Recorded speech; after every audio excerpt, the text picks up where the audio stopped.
And this is the Spades Table, and I'm your host, Jack Spade, coming to you straight out of the great city of Atlanta, GA.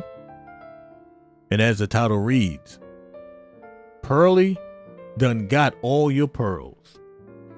But I think it's pretty safe to assume that a lot of people have become aware of this up-and-coming content creator, Jess Pearly, something of that nature, who has now become the talk of the town within the Black Manosphere genre of YouTube. So pretty much I was going to stay out of the nonsense. You know, it is what it is. The young lady has found some success in this genre of Black YouTube. But Obsidian ended up doing a live stream and she was the guest. So when I ran across it, I think the live stream had already been maybe an hour or two in, maybe a little bit more. So I sat down and listened to it for a bit, and I just got tired of listening to the young lady pretty much call her grifting.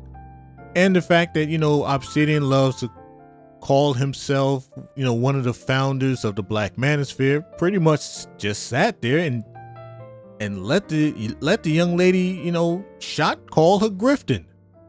So, you know, as I've said before, I have really no vested interest in the Black Manosphere. Yeah, I mean, you know, I kind of waded through the panels and the chats and stuff like that before it even became the Black Manosphere back in 2016. So, I mean, I do have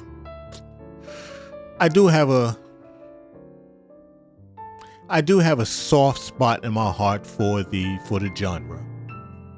So during the live stream, Sister George decided she was going to jump in there and you know, she was going to try to confront Jess Pearly about an upload she did.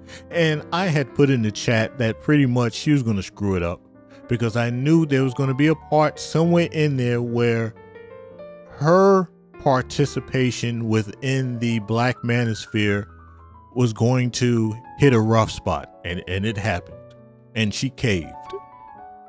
Because pretty much, you know, she stepped into the Black Manosphere as the pick-me chick, and she worked her angles, and, you know, her and Concrete Rose, they found their success within it.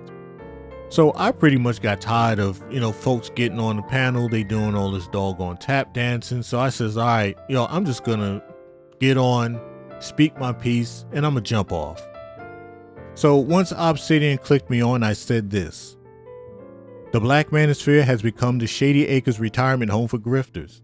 For the last 3 to 4 years alone, it's become pretty much clear, as long as one can regurgitate most of the very common talking points and can generate a good to decent fan base, you are considered down with the Cool Kids Club.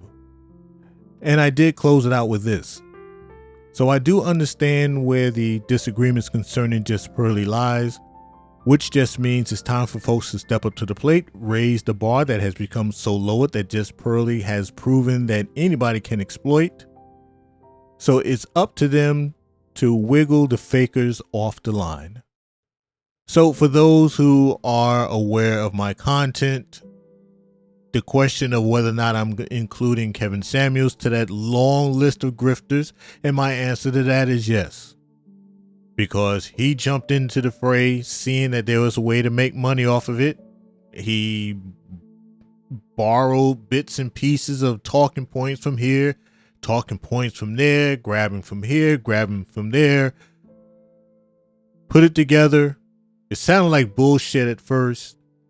Then he figured out how to smooth it out and make it sound legit, and he just grifted off of it, and, you know, showed that there was money to be made within the genre. And before you knew it, you know, a lot of other people started jumping on. You know, he was just the precursor to Jess Pearly. She's admitted it, that she has long admired Kevin Samuels.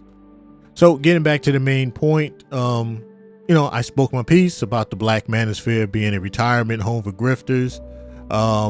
You know, Obsidian, he wasn't going to agree with it. He said something I cannot recall, maybe 3 to 5 seconds long, and then Jess Pearly, she chimed in and she pretty much called the fact that she was grifting.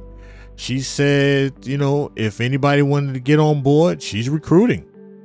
Because she knows it herself. Most of the folks that are in the manosphere are just grifters themselves. They're in it for the money. They're in it for the views. They're in it for the donations. The guys really don't have anything new to say. They're just going to regurgitate what the next person says, what the next person says. So to her, it's a money-making venture.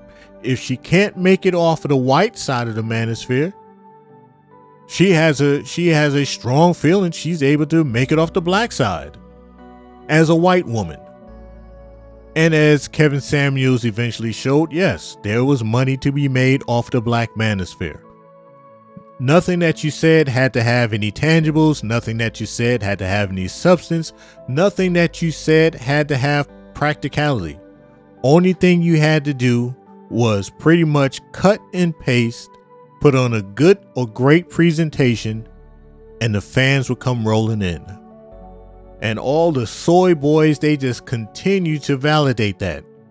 Their defense of Jess Pearly is she puts on a great presentation.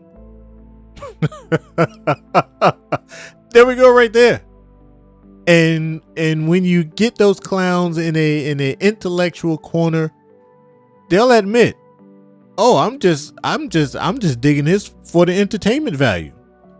So I'm going to conclude it with this. Before I get to that part. So please understand that this was basically an impromptu upload. I had a vague idea of what I was going to talk about. I had no notes, and I just kind of shot here, shot there, and just kind of pieced it all together. But I think it came out all right. But yeah, Kevin Samuels, he jumped in. His numbers started doing better than O'Shea Duke Jackson, the Angry Man, and Obsidian. Because at one time they were kind of stagnant at like 25K subs, 30K, somewhere in that ballpark range.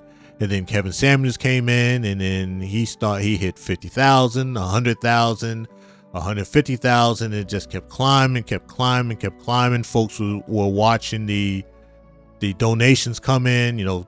This person dropping $100, this person dropping $200, this person dropping $75, and it was like, look, there's money to be made off of this. So, like I said, Kevin Samuels, he came in, he kicked the door in, showed that you didn't have to be Tommy to meet or beat Tommy numbers.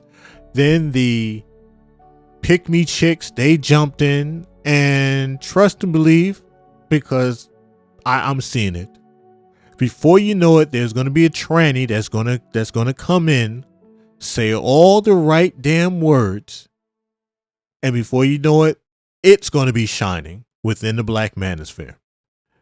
And with that said, everyone, be safe, be prosperous, take care, and see everyone soon.